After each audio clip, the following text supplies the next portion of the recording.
Sudah punya handphone nggak puas, sudah nggak puas, terus lagi. Ini jawabannya. Tuhan, tunjukkanlah siapa Papa itu kepada kami, itu sudah cukup. Kalau begitu, kehadiran seorang Papa dalam kehidupan manusia bukan cuma penting, mutlak. Mutlak itu artinya nggak bisa digantikan oleh apapun. Nah, kembali setan tahu ayat ini luar biasa. Untuk membuat dunia supaya manusia nggak puas dalam hidupnya, dia rusak semua ayat. Kenapa Papa? Kenapa bukan yang lain yang bisa membuat seorang itu puas hidupnya lengkap? Maka itu kalau gereja gagal menunjukkan Papa kepada dunia, ketika gerejanya mampu membuat ibadah, ketika gerejanya mampu membuat acara kekristenan, ketika gerejanya mampu membuat gedung yang megah, tapi gereja tidak mampu menyatakan Papa kepada dunia. Lagi sekali saya katakan, kenapa bukan Mama yang dirusak oleh iblis? Kenapa Papa? Sebab iblis tahu ayat-ayatnya. Begitu pentingnya kehadiran seorang Papa, maka setan merusaknya luar biasa. Kita lanjutkan. Maaf, karena saya tahu ada beberapa di antara saudara yang gak pernah ketemu ayah ibu kandungnya. Saya minta maaf kepada saudara-saudara yang dari kecil saudara gak tahu siapa orang tua saudara. Saya harus katakan ini, bagi kita semua yang ada orang tua, siapa masih ingat waktu kita masih kecil? Kalau kita suatu hari kita nakal, Mama menghukum kita. Kita nangis bukan karena dihukum, betul? Oke. Ya udah. Berapa saat kemudian kita nakal lagi, namanya anak. Hari itu Papa yang tahu dan Papa hukum kita. Pertanyaan saya, waktu Mama menghukum kita dengan hukuman yang Papa berikan kepada kita, itu sama. Bukan Papa lebih berat, Mama lebih ringan, tidak. Sama bentuk hukum. Saya tanya kepada saudara yang pernah punya orang tua di masa kecil. Sebagai anak, kita lebih gampang mengampuni Mama atau Papa? Kita lebih gampang mengampuni Mama atau Papa? Nah, itu yang aneh. Kenapa kita lebih gampang mengampuni Mama daripada Papa? Padahal hukuman yang mereka dua beri itu sama. Betul begitu? Ini yang luar biasa. Ternyata bagi anak-anak, Mama itu boleh salah. Anak gampang mengampuni. Tapi bagi anak-anak, Papa itu nggak boleh salah. Ini siapa yang memberitahu? Mengapa naluri ini ada di hidup semua manusia? Sekejam apapun Mama, anak tetap bisa mengampuni. Tapi begitu Papa buat sesuatu, kita tahu jawabannya. Karena Papa di dunia ini menggambarkan mewakili siapa? Papa di surga. Kita lihat Kolose 3:21. Maka itu janji besok, pria-pria, kalau kalian jadi ayah, firman ini akan memotivasi kalian. Ayo kita baca bareng-bareng. 1, 2, 3. Hai bapak-bapak, jangan sakiti hati anakmu, supaya jangan tawar hati. Mama-mama secara naluri tidak bisa menyakiti anak-anak. Karena mama itu tahu bagaimana susahnya mengandung dan melahirkan. Ternyata yang bisa menyakiti hati anak-anak itu Papa. Begitu seorang Papa melukai, menyakiti hati anaknya, maka luka itu sangat sulit untuk disembuhkan. Kalian catat, dari seorang hamba Tuhan yang dipakai Tuhan namanya Edwin Louis Cole, dia seorang ahli bidang kepriaan dalam sejarah gereja. Berapa tahun lalu dia baru meninggal. Nah, dia menuliskan orang ayah bisa melukai hati anak itu ada 3 hal besar. Silakan kalian catat. Ya, nomor 1, kapan seorang bapak bisa menyakiti anak? Catat yang lain. Sudah?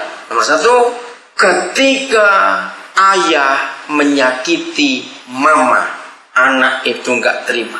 Nomor 1, kapan bapak itu menyakiti anak? Jawabannya nomor 1, ketika papa menyakiti mama. Karena bagi anak-anak, mama itu nggak boleh disakiti. Dan begitu anak-anak tahu papanya nyakiti mamanya, jadi dia pukul apanya? Dia sakiti apanya? Istrinya. Dan istri itulah mama. Seorang suami menyakiti istri bisa dengan banyak cara. Pukul yang pertama. Kita lihat di daerah kita, begitu banyak suami mabuk lalu siksa istrinya, betul tidak? Kapan seorang papa menyakiti mama kita? Ketika papa selingkuh, dia jalan dengan perempuan lain. Biasanya anak-anak perempuan yang akan hancur ketika melihat papanya selingkuh dan mamanya disakiti. Ini nomor 1. Maka itu janji pria-pria, besok kalau kalian menikah, jangan sekali-kali nyakiti istrimu. Karena kalau kita menyakiti istri kita, anak-anak kita yang jadi korban. Dendamnya seorang anak kepada ayahnya bagian nomor 1. Anak itu nggak bisa terima kalau mamanya disakiti oleh papanya sendiri. Ingat, ketika papa pilih kasih, itu anak akan sakit hati betul.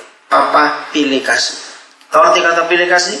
Tidak adil, berlaku berat sebelah. Bedakan anak nomor ini dan nomor itu beda. Besok kita semua pria-pria janji jangan pernah menyakiti anak-anak dengan cara pilih kasih. Tidak adil. Ketika papa tidak menepati janji, itu anak akan luka sekali. Maka itu besok kalau kalian pria-pria jadi ayah, jangan gampang janji kepada anak-anak. Karena janji papa itu anak-anak ingat betul-betul. 3 hal itu seorang ayah bisa menyakiti. Kembali pertanyaan, kenapa kalau anak disakiti oleh papanya bukan mamanya, itu dunia hancur? Oke, sekarang saya minta 2 orang yang bersebelahan, satu buka Maleakhi pasal 4, yang satu buka Lukas pasal 1. Ya, nanti kita akan melihat. Karena ini nubuatan yang luar biasa. Nah, padahal Maleakhi nggak pernah ketemu Lukas, jaraknya jauh sekali. Maleakhi di perjanjian lama. Nah, jadi jaraknya antara Maleakhi ke perjanjian baru itu 400 tahun. Dari mana menghitungnya? Menghitungnya bagi Israel, mereka punya sejarah yang kuat sekali. Ketika Maleakhi selesai berfirman, ternyata Yahweh tidak pernah berfirman kembali kepada Israel. Baru 400 tahun kemudian Yahweh berfirman lewat Gabriel ketika Imam Sakaria yang bapaknya Yohanes Pembaptis itu bertugas. Nah, jadi itu dihitung. Jadi dari Maleakhi ke Imam Sakaria yang bapaknya Yohanes Pembaptis itu jaraknya 400 tahun. Bisa bayangkan, Bapa di surga tidak berbicara kepada manusia selama 400 tahun. Lama tidak 400 tahun itu? Lama sekali. Nah, anehnya ketika Papa berbicara yang terakhir kali itu zaman Maleakhi. Dan 400 tahun kemudian dia baru berbicara lagi. Itu yang mengherankan. Firmannya sama. Saya dapat pewahyuan ini bulan September tahun 80. Kalian belum lahir semua pasti. Kaget. Dan saya betul-betul minta anugerah itu. Sekarang kita lihat. Masing-masing lihat. Di mana perbedaan dari Maleakhi 4 ayat 6 dan Lukas 1:17. Ada perbedaan. Saya tanya kepada kalian. Bedanya di mana? Firmannya itu ada bedanya. Ya, lihat apa perbedaannya. Coba cari. Ada satu kata yang penting. Apa yang terjadi kalau papa nggak sayang anaknya, lalu anaknya itu jadi apa? Ada perbedaan bukan? Luar biasa ini. Ayo cari. Apa akibatnya kalau ayah itu nggak sayang anaknya? Anaknya itu jadi apa? Sampai bumi akan dipukul sehingga musnah. Ada kata apa? Ayo, yang lain nemukan kata apa? Durhaka, betul. Tahu arti kata durhaka? Itu lebih daripada jahat. Jadi dalam Injil Lukas, Gabriel itu yang dipakai menjadi suara Papa di surga kepada Imam Sakaria. Maka akan bagaimana membuat, ayo baca Lukas 1:17-nya, akan membuat apa? Ya, terus dan orang-orang durhaka dibalikkan kepada pikiran orang benar. Mari kita lihat ayat itu. Dan dengan demikian menyiapkan apa? Bagi Tuhan umat yang layak. Mari kita lihat ya ayat. Mengerikan sekali kalau papa itu dirusak oleh si jahat. Anak itu jadi durhaka. Lebih daripada jahat. Itu orang durhaka. Aneh sekali. Mengapa? Hanya karena papa yang gak berfungsi sehingga anak jadi bisa begitu durhaka. Tapi kalau gereja bisa mengembalikan hati papa-papa, maka orang durhaka diubah jadi pikiran orang benar. Mari kita lihat. Bayangkan kalau satu generasi pikirannya nggak benar semua. Nggak betul tidak? Dunia rusak. Jadi dengar pria-pria, setan itu lebih memusuhi pria daripada wanita. Kenapa? Karena setan tahu kalau kita para pria dirusak, maka itu kita harus jaga diri kita, pria. Dunia akan rusak betul. Mengerikan sekali. Tapi puji Tuhan, kalau Elia datang, roh itu datang. Dan kita pakai untuk memulihkan hati bapak-bapak. Maka orang durhaka pikiran jadi orang benar. Nah, akibatnya ini yang membuat dunia tidak jadi dihancurkan. Karena dengan pelayanan ini, dengan hati papa-papa yang diubah untuk mengasihi anak-anaknya, maka Tuhan punya umat yang layak bagi dia. Nah, umat yang layak ini yang akan memulihkan dunia.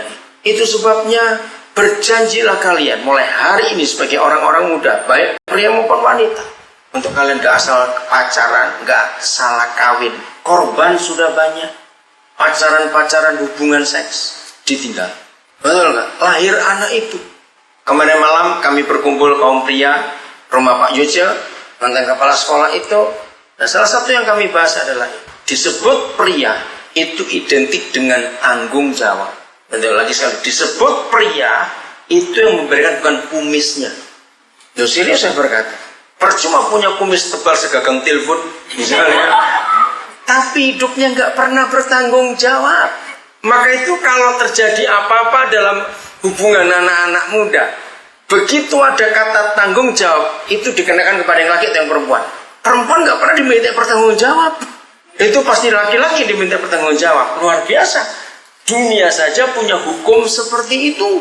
Apalagi Bapa di surga. Maka itu tanggung jawab bagi pria itu mutlak dan itu penting. Katakan amin. Bertanggung jawab. Jadi kesimpulannya, iblis akan merusak pria-pria untuk tidak bertanggung jawab. Maka itu dalam hidup ini perlu sekali kita mengenal kebenaran. Oke, sekarang kita lihat. Papa menuliskan dalam firman-Nya, tidak ada buku manapun di dunia yang menunjukkan kepada kita fungsi mama dan fungsi papa kecuali Alkitab. Dan itu hebat sekali. Saya sudah ketemu banyak kelompok, banyak orang. Dan mereka, ini bukan Kristen yang saya ceritakan. Mereka heran melihat ini. Kita lihat, ini bagian terakhir. 1 Tesalonika pasal 2. Setelah Kolose, itu langsung Tesalonika. Ya, setelah Kolose tadi, pasal 3:21. Dan sekarang 1 Tesalonika pasal 2. Membagi Injil Tuhan dengan kamu. Nggak cuma khotbah, artinya, tetapi Papa tidak memberi contoh yang baik kepada anak. Papa suka membentak. Kenapa ini tempat tidurmu kacau begini? Tempat tidur Papa juga kacau. Nah, itu nggak bisa. Yang mendisiplin nggak seperti itu.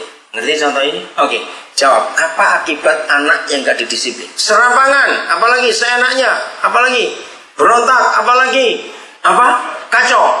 Ya, apalagi sifat yang lain. Tidak sopan, betul. Banyak akibatnya.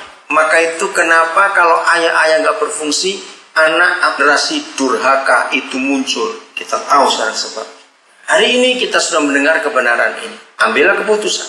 Kalian akan jadi orang tua yang baik. Kalian tidak boleh salah. Seandainya ada di antara saudara hari ini, maaf, yang nggak punya orang tua, ataupun orang tua ada tapi nggak cocok seperti Alkitab katakan. Ada Papa di saudara yang baik bisa memulihkan hati kita semua. Ampuni orang tuamu. Ayo kita ampuni orang tua kita. Sebab mungkin kalau saya berkata, opamu dulu melakukan itu kepada orang tua kita. Maka itu kita harus putuskan rantai ini, betul? Cukup sampai di kita. Setelah kita ke bawah nggak boleh ada yang salah lagi. Karena kalau kita tidak memutuskan yang salah ini, nanti besok kalau kita punya anak, sama lagi kita buat pada anak kita. Otomatis tanpa kita sadar. Begitu penting sekali untuk kita mengampuni orang tua kita. Amin.